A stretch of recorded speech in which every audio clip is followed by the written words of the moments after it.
Go ahead and start record.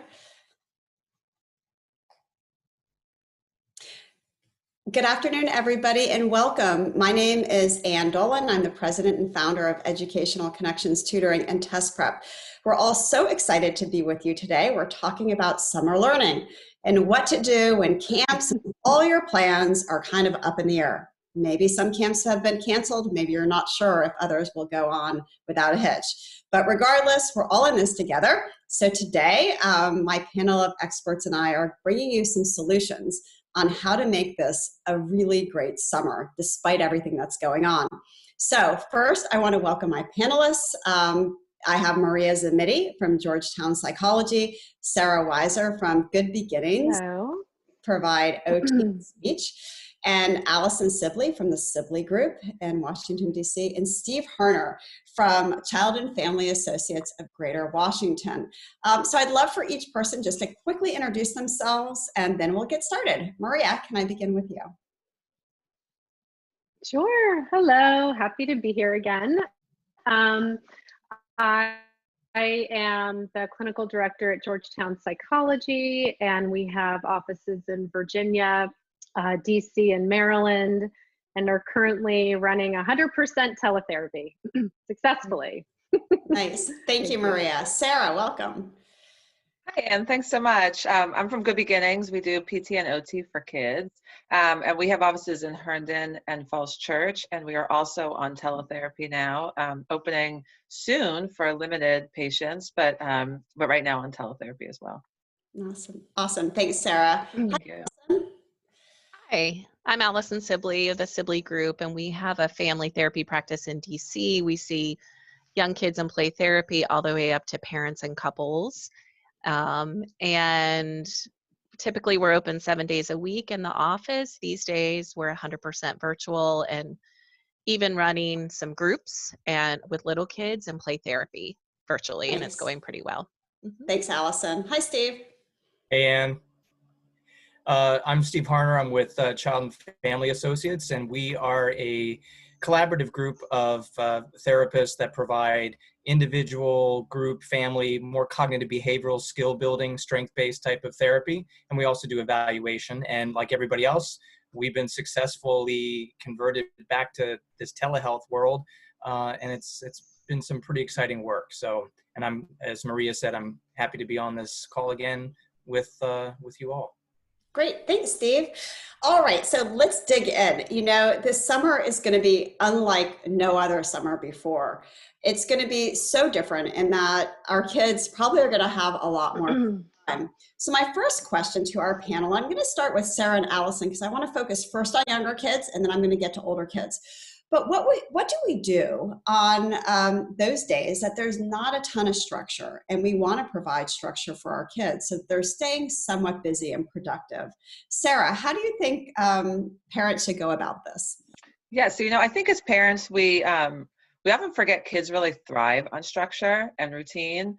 And the little ones, they're very visual. So thinking about that visual schedule like they had in school, a lot of times you're used to seeing it there. But thinking about that visual schedule and creating one, and to make it a little more flexible for the summer, however sort of works for your family, but you can, let the kids make the choices, do Velcro so they can sort of pick the different pictures that they want and put on it to make that day and that flexibility of the day.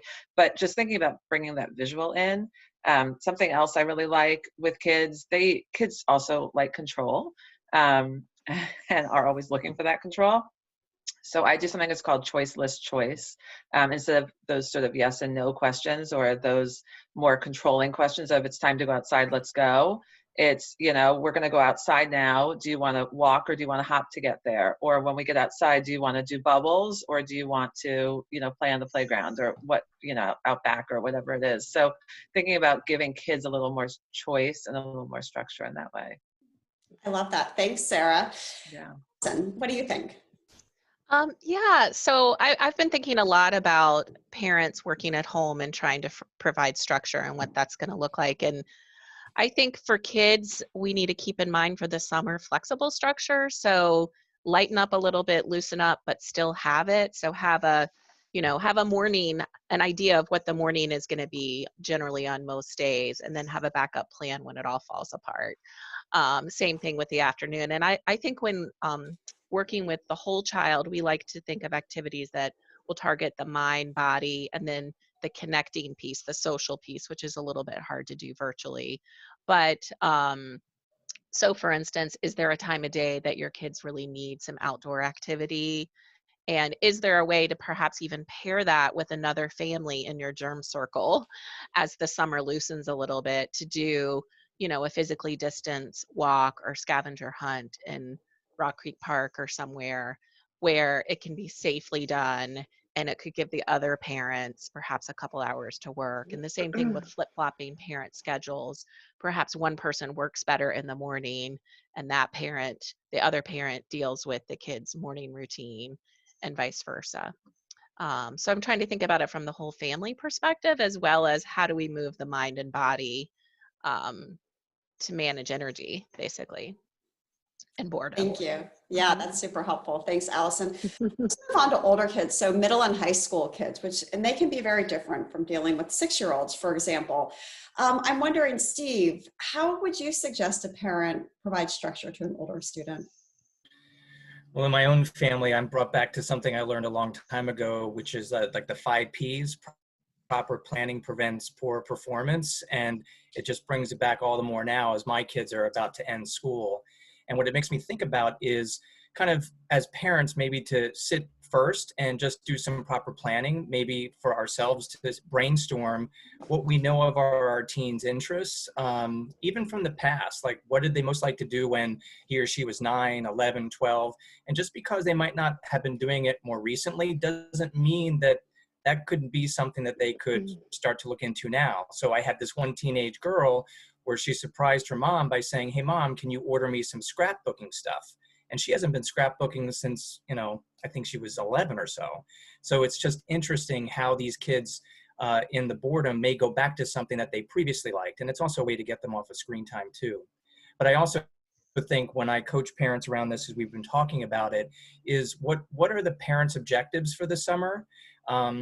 There's a couple sets of parents where they've come up with these objectives that are a filter, if you will, of how they're going to approach the summer.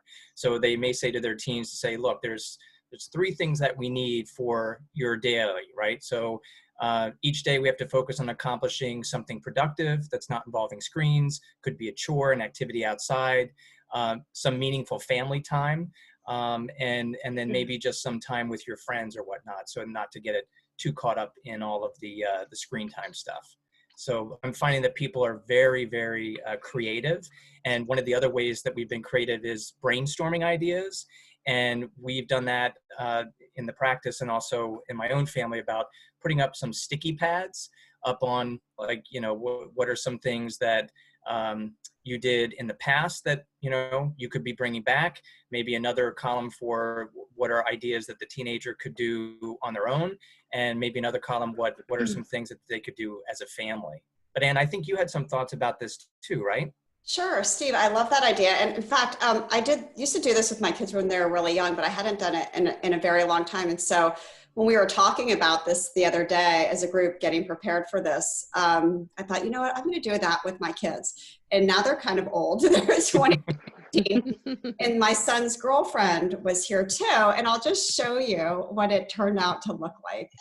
Let me just share this really quick and go back a bit here. Hold on. So this is actually for a presentation I'm going to give this afternoon. But this is what ended up, our chart ended up looking like. So what I did is I said to my kids and girlfriend, what are the things that you want to learn about or that you want to do this summer? And I set the timer for 5 minutes, and all of us, we each had a little Post-it notes, and we scribbled down all the things we wanted to accomplish. And after 5 minutes, each person got up and presented. And then each person also organized their list for their top 3 things. So Peyton said she's taking an online class. She wanted to complete all her summer course activities. One of my kids said he wanted to learn to weld and make a lamp. The other one said he wanted to research and camp at Spruce Knob. I said I want to study for my boating lesson. And Allison said one of the things her kids came up with was to research and purchase she calls it a rodent. Guinea pig. Sounds nicer.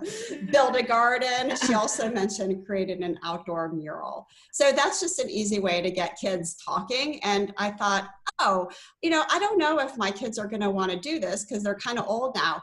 We had the best time doing it together, and it turned out to be great. So thanks for that. Wonderful.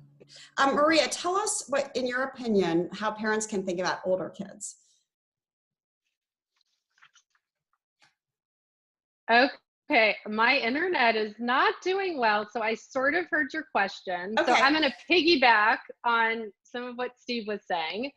I'll take sort of the structuring idea, I think, at a very basic level, because I think teens, of course, may fight against some of the structure. You can't force it on them. And I think right now, as parents, we're feeling particularly anxious about our kids being productive because we've had so many challenges with distance learning and them missing instruction. And so summer is not the time to try to make up for everything that was lost during the last 10 weeks of school.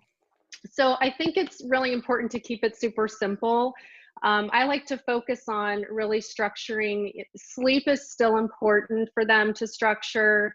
I think when you have tweens to early teens, you can still set reasonable bedtimes and wake times. With older kids, I suggest setting more of the wake up time and letting them play around with their bedtime.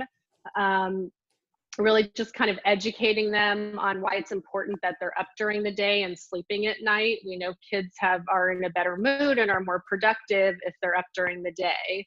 I think just having some basic things that you expect that you want them to accomplish, the sleeping, exercise, being outdoors, give them a couple chores, and let them play around with when they're going to do it, how they're going to do that, and allow for them then to have time to do the other things that they're wanting as well. I'll just leave it there. Yeah. Great. Awesome. Thank you, Maria. So I want to circle back on some of you had talked about strengths and finding out what our kids are naturally good at or what they want to do, because we all know that if our kids want to do something, they're more likely to follow through. And Sara, I'm wondering if I could start out with you. For younger kids, how do you help younger kids determine that? Yeah, and so your sticky note activity is actually a great idea, and sort of piggyback off of that one. I actually took my kids, I got this idea from a friend, but I thought it was great. And we just, first of all, asking them, what's important to them. You may want to, I have a lot of friends who are saying, we're going to get above ground pools. What are these kids going to do all summer? The pools are going to be closed. And, maybe your kid only likes to swim with friends, right? And they're not even going to enjoy that pool that you spend all this time doing. So, first of all, find out what's important to them. But I sat my kids down and just said, what is it that and they're young, but what is it that you want to succeed at this summer? What are some things that you really enjoy doing? And let's make a list from simple things to, I want to learn how to do a somersault or climb that really big tree in the backyard. Really simple things to, larger ones. I really, I loved traveling. I miss airplanes. Maybe we can go to the local, small air park and have a picnic and watch the independent planes go in and out. So things like that. We've also done, I'm real social, and I miss the social and the parties and having friends over and whatnot. So we do Saturday nights, we'll have a Zoom party and we'll plan it all day long. And, the kids will, make balloon arts or whatnot and get really excited, and we'll get dressed up and put on makeup and come down and have our Zoom party, and we'll plan the meal. So thinking about what their interests are and just bringing those sort of into that structure in that day. I love that, Sara. Thank you for sharing. Yeah. Allison, what do you think? Sure. Actually, I think Nicole's going to pop up a handout that will be in some of the materials that we're sending everyone that talks about how to determine your family's strengths. And she'll put it up on the screen share and then you can look at it. So it's a quick way to look at what are my family strengths? And you really could just print it out and take it to your family and say, gosh, what are we good at as a family? And younger kids could circle it. Older kids would just say, I think we're good at this, this, and this. You know, make it fun with a little bit of food so that they can roll their eyes and at least be eating something yummy, you know. So just, it can literally be a 5-minute conversation or less. What do we think we're good at? And what's your one thing? So my son's one thing, is he wants to get a hamster. He wants a pet, and we've narrowed it down to a hamster because they don't live 30 years like a turtle. And my daughter wants to make up parodies with her friend. And then my other son has a soccer move he wants to learn because he's especially good at soccer. So it can just be one thing. I think we should keep it simple and let it flow from kind of what's going on around us, and that's okay. So that's kind of how I would go about use a sticky note activity, use something visual like this sheet to sit down with your family. And I think it's really a matter of just paying attention in a different way. We all like people to pay attention to us in our family, at least in some way, whether tweens would say that or not. I think they do enjoy that. So you can pull that down. Now, 2 questions that came up in the chat that I just want to say something quick about. I'm happy to share a schedule, a template schedule for a 7-year-old. I can pass that around afterwards, but I think think of morning as your productive time. A little bit like school, mid-morning to midday is probably your active time where you're going to eat and move and not get sleepy after lunch. And then afternoon would probably be a more naturally creative time. It depends on the family and the kids and what you have to get done. And then the last thing is about screen time. I heard a talk by Dr. Clifford Sussman this week on screen time, and he talked about high dopamine versus low dopamine activities, with online gaming being super high dopamine. But I do think we're going to have to rethink our screen time to look at low dopamine screen activities, which are the ones that produce less surges, so that we're not always activating our dopamine and keeping ourselves so on the way gaming does. And so this week I did a group with a bunch of 5th grade boys, and we did a Draw-a-saurus, which is basically online Pictionary. And even though we were online, they were really connecting socially with their minds and who they were. And so I think we do have to rethink screens in a different way. If we can just pick screen time that's less activating, like full on gaming where you're actually kind of, shooting or whatever, and you don't have social connection, then that's higher dopamine. Lower dopamine where there's more social interaction and perhaps more use of different parts of your mind. I like that. Sure. That's interesting. Thank you so much, Allison. Mm-hmm. All right, so how about the older kids? How do we help them tackle their strengths? Steve and Maria, I'll start with you, Steve. So I guess one of the things I think about for the older kids, and I'm also guided by people that I work with, the teens, and I think one of the best elixirs for all of us in these times is when we have a sense that we're helping somebody in some way. And I've had some discussions with some kids around kind of like virtual volunteering opportunities. Like they've talked about maybe going through some old clothes and sorting it to take it to a donation center as an example. I've had one entrepreneur teen that's really thinking about setting up a not-for-profit virtual venture to help something with the environment. And so I think part of like really praising and promoting when these kids have these creative ideas, like how can I turn it in to something to help somebody else? That's a wonderful way of bringing out strength. And it's a creative way, again, through brainstorming. So for whatever that's worth, I thought that was interesting this week. Yeah, that's super helpful. Thank you, Steve. Maria, how about determining older kids? Sure. I love these activities, and I think some teens will get really excited about it, and I think other teens will be like, you want me to sit down? And so one of the things I love to do is to send a calendar invite to teens. So whenever I have, like when I was going through the college process with one of my kids and we had to have these college conversations, I was driving her nuts because I would want to have them like during breakfast and what about this? And so I came up with this idea of let's schedule these meetings. That way I'm not going to just talk about college all the time. or I'm not just going to talk about what your summer plans are all the time. We're going to schedule this meeting as a family and talk about all of this. So I think some teens need a little bit more of like a little prep time to know that they're going to be doing it, telling them what they're going to be doing ahead of time. And I agree. I mean, finding things that they're good at and they like doing, and figuring out how to make it something that's fun, that teaches others. Maybe, like, for example, one of my kids loves baking. She's like, I would love to bake every day, but you're not going to want me to bake every single day. And I said, well, what about if you did bake and we figured out a way to take that activity and do something for someone else with it? So what if you taught your little cousins how to bake via, you know, videoing and Zooming with them, and you could show them how to bake cookies, and then their parents get an hour off and they could sit and you could engage with them? What about if we go out to our listserv and say, does anybody know how we could get homemade baked goods to people on the front lines in healthcare and other options, or senior living centers? So I think really, when things interest them, you are going to get so much more from them. Thank you, Maria. I love the idea of giving back. That's so helpful. So I just have 2 more questions, and we only have about 5 more minutes before we're going to go to the Q&A. So I'd love to start out with some ways to promote learning. So Sara and Alison, for the little kids, can one of you recommend something that can be helpful? Sure, I can do that.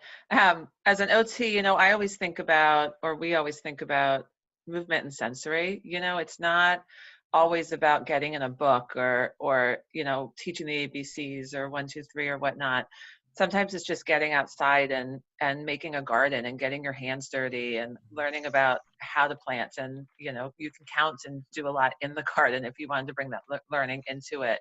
But thinking about all those senses and how can, you know, we look up in the sky and, you know, just say something about the clouds, or your baking with Maria, you know, has so much sensory in that, and getting on, you know, the play set in the back. So think about movement and sensory and imaginative play and all that kind of stuff with the kids. There's so much learning that comes from doing that. That's a good point. I think we probably often forget about that. Right. Thank you so much, Sara. And what about for the older kids, Steve and Maria? What are some ways that we can integrate learning?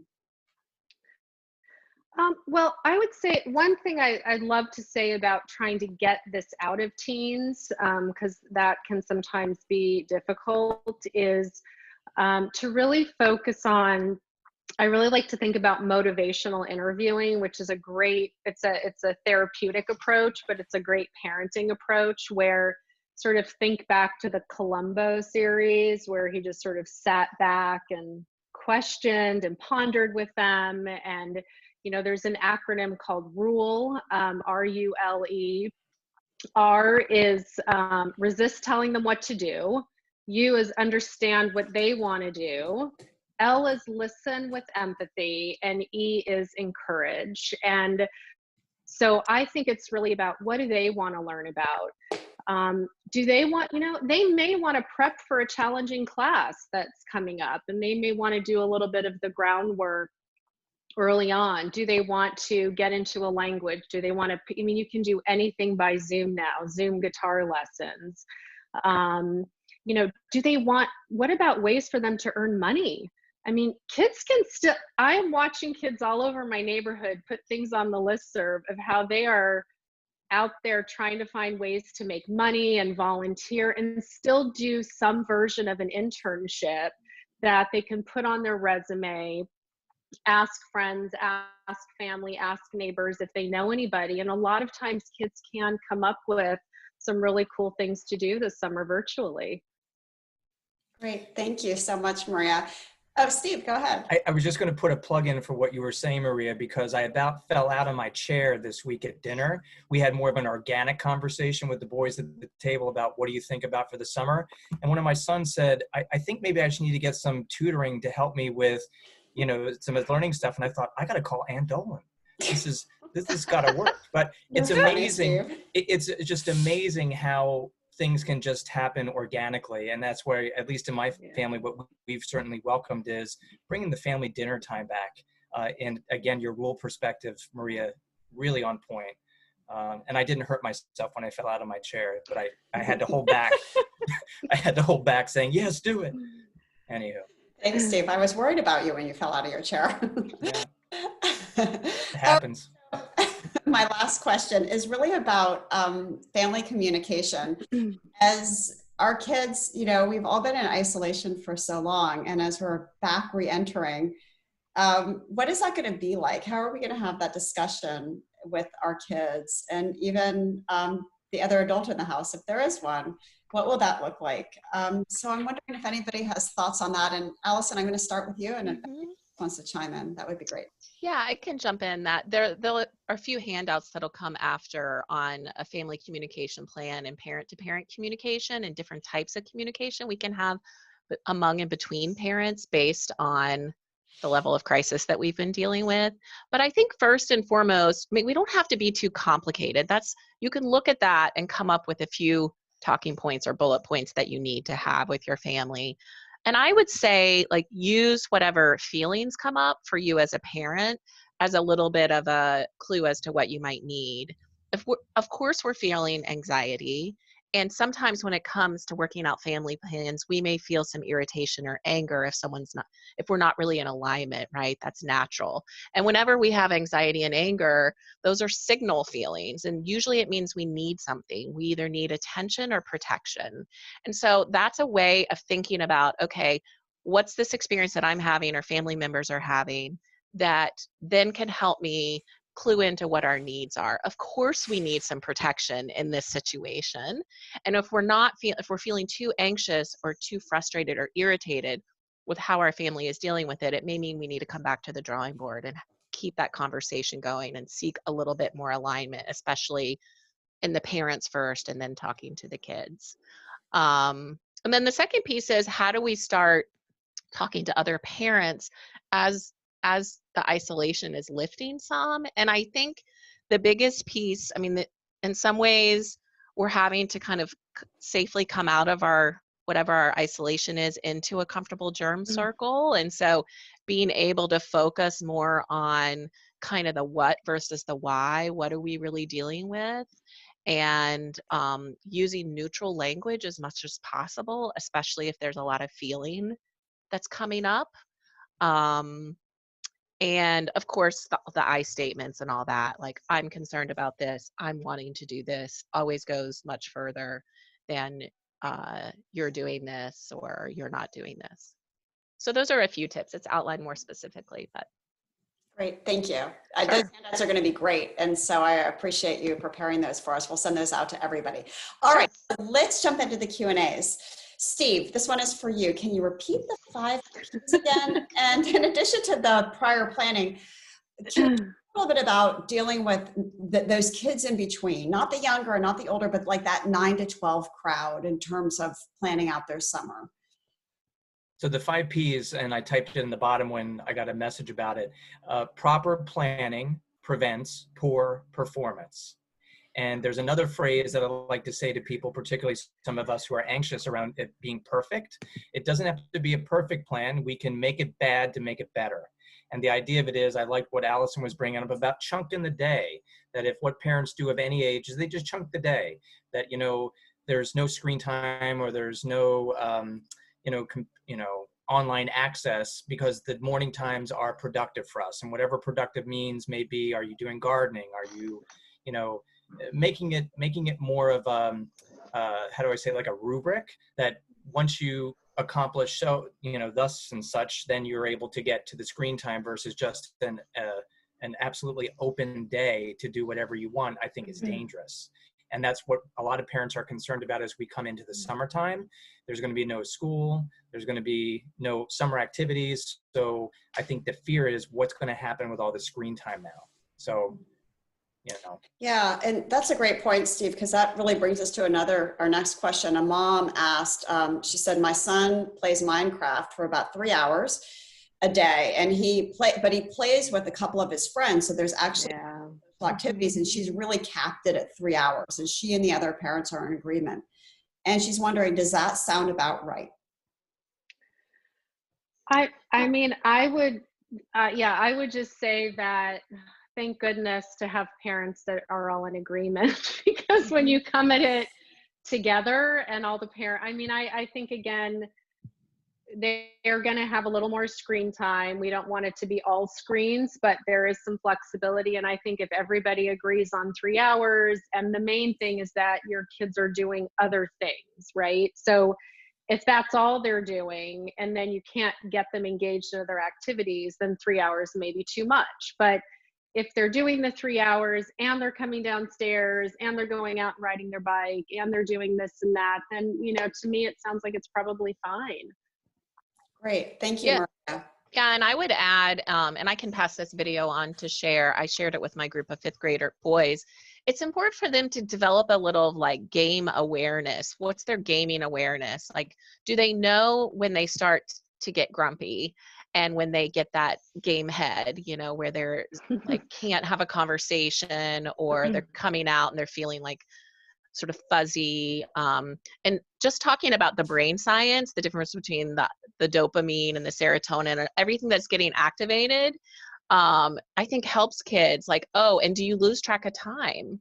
If you lose track of time, then you're probably have been on too long, and maybe you would just try to give yourself breaks every now and then, you know, and pose that to them. Maybe not every time they get to do 3 hours, and that's fine in this situation. But wow, you like, what does it feel like when you take a break every hour? Does your brain feel different? Can I add one? Oh, sorry, go ahead, Steve, you go. No, I was just going to piggyback. I did a talk a few months ago to a group of parents, and to Allison's point around kids are very observant of their own experience. We're seeing more and more teens sort of talking about like an online fatigue. And with this one group of parents a while ago, I had mentioned one of the ways to kind of bring this up is to ask, you know, noticing questions. Like, for instance, to the kid, do you notice how you feel after you've been playing for 3 hours? And it's just interesting, some of the feedback I've gotten back in the last 2 weeks from that same attendees, and that was back in October. They're like, the notice question really worked well because it's non-judgmental. It's just, what do you notice when you're on, you know, for 3 hours? Or what do you notice when you're not going to bed? It's amazing how they're engaging. So I thought that was excellent, Allison. Sorry, Maria. No, I would just add, it made me think of something personal. One of my younger kids has started playing Fortnite. I'm not really, my kids, I have a lot of girls, so gaming hasn't been a big thing for us. But I started noticing a lot more Fortnite was happening. And so one of the things we decided to do was to take the Fortnite group, because it's a group of girls, and the Fortnite group of girls is now doing a painting class. One of my therapists happens to be an artist, so she's doing a painting class for the Fortnite kids. So it's like taking that group that's really connected and giving them something else to do besides just doing Fortnite. It's just another thing I was thinking of as you were talking. Sweet. That's great, Maria. It's so creative. Thank you for sharing that.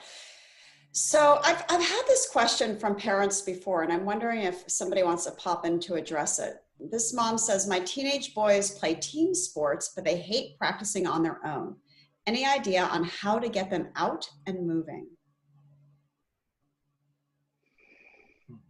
That's a tough one. I mean, it is a tough one. I have one idea that I'll steal from a friend, and I mean, I don't know. It depends on how well you know the coaches, right? But this one friend of mine's son, his baseball coach actually has continued meeting with them and has a group of high school boys cooking together on Wednesday nights, which I just thought was a great idea to use that mentoring role. And they're still practicing some, but they kind of know there's limits there, so they're keeping up that social engagement. And then of course there's more motivation to want to do any of the workouts that he passes on. They don't have the fun connecting time on the field the way they used to, and that's super motivating for kids, so you just kind of have to acknowledge that that's missing. So if there's any coach participation in that, that's a great thing to call upon.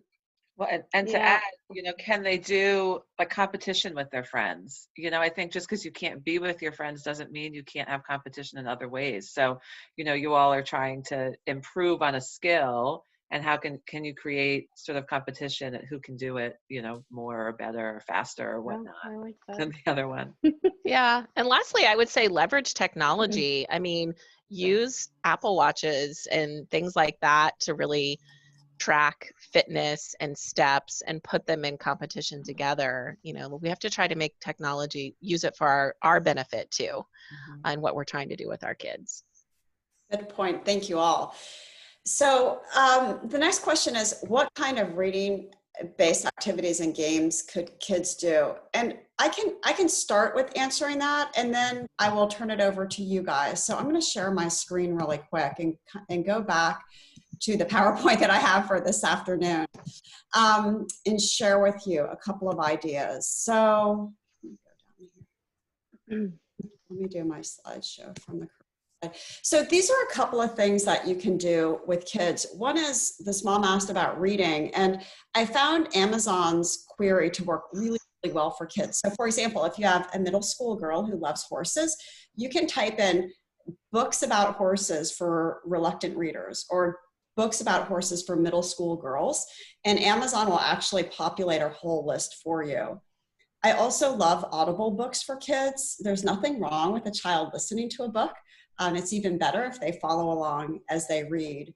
There's also a couple of writing resources that I can share with you. And this is one that our tutors do with kids. It's by a fellow named John Spencer, and he has an amazing YouTube page.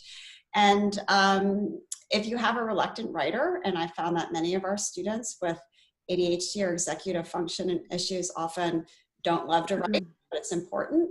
These are prompts that are super motivating to kids, and kids love them, and it really gets kids going.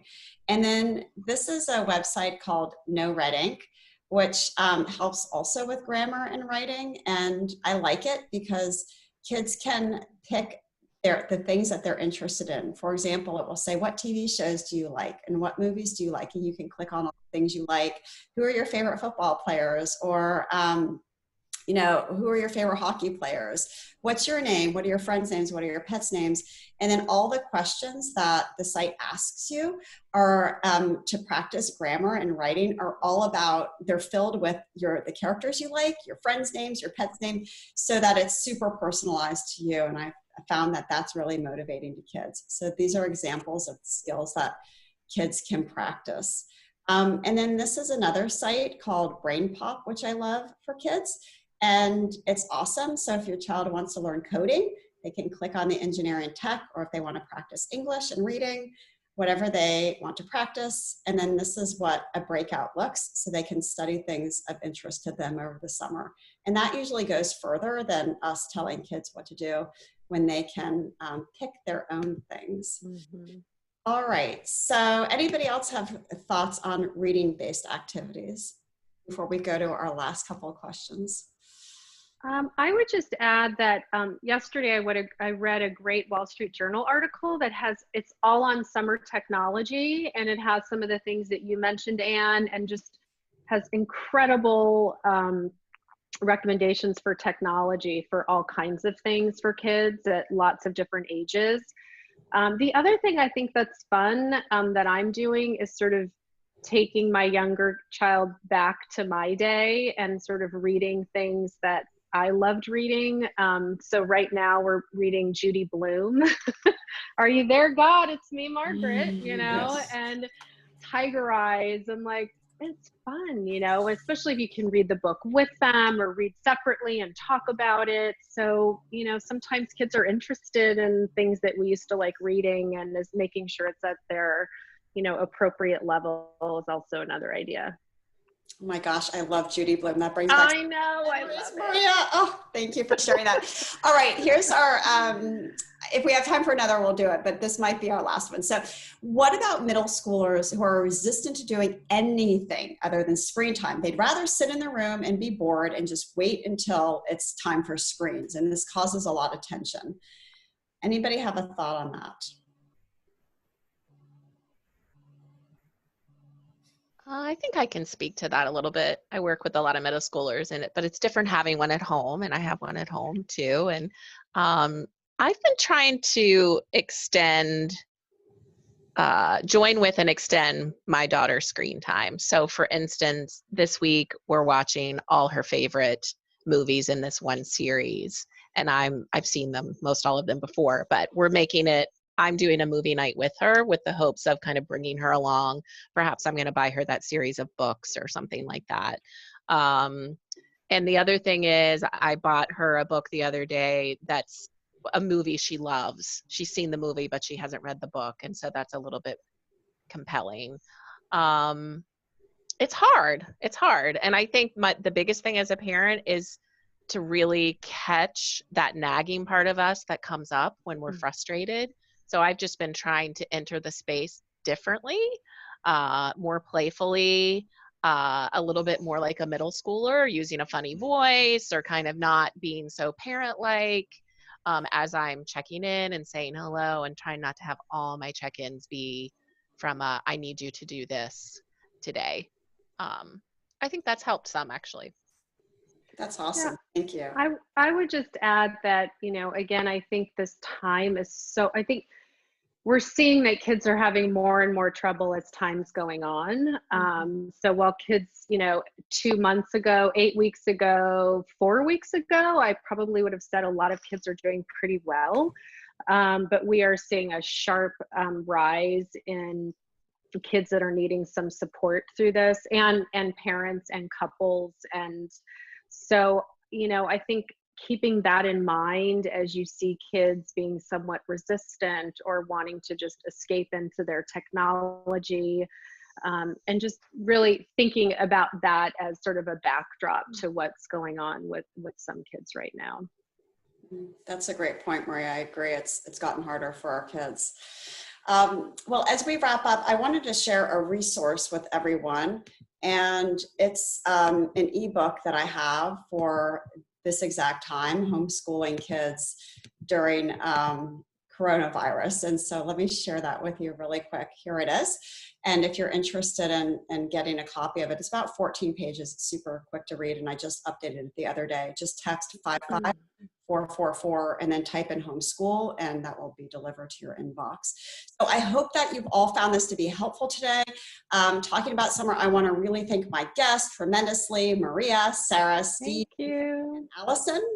It was a pleasure to talk to you. Parents, you can expect a recording of this webinar along with the resources that many of our panelists recommended, and that should arrive in your inbox later today. Thank you all so much. I wish you a great rest of the school year and a productive start to your summer. Yes. Great day. Bye. Thank you. Bye. Bye. Stay safe.